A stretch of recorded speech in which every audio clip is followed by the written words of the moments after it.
Imagine living with the thought that you are possessed by a demonic spirit.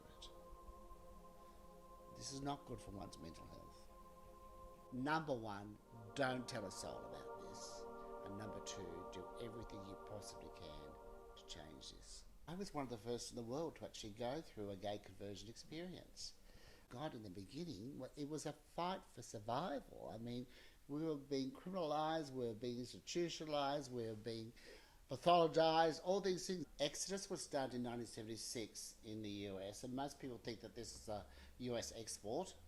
But in 1972, I was doing this in the southern suburbs of Sydney, and it had already been going for several years before that. So in Sydney, with this terrible, this paranoia that there was this epidemic of homosexuality that had to be wiped out.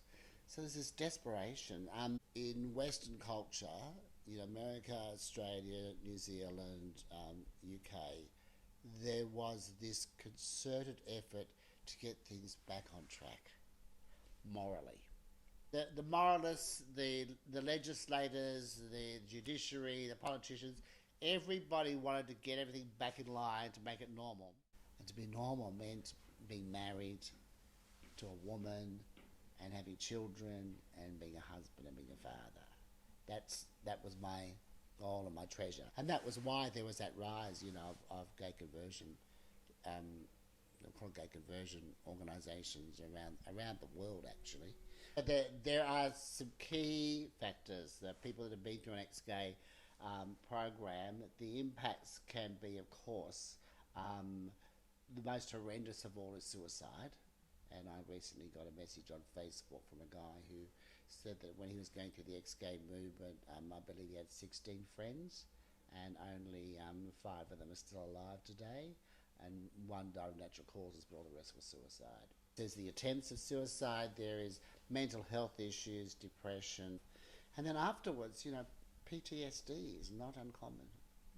The movements that are left in Australia, some have gone underground a bit. There's still some, a remnant that believe change is possible.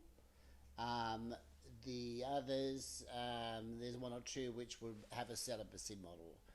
And as much as I'd like to think that we've moved on and that people are a little bit more rational these days, it's still happening in some pockets of Christianity.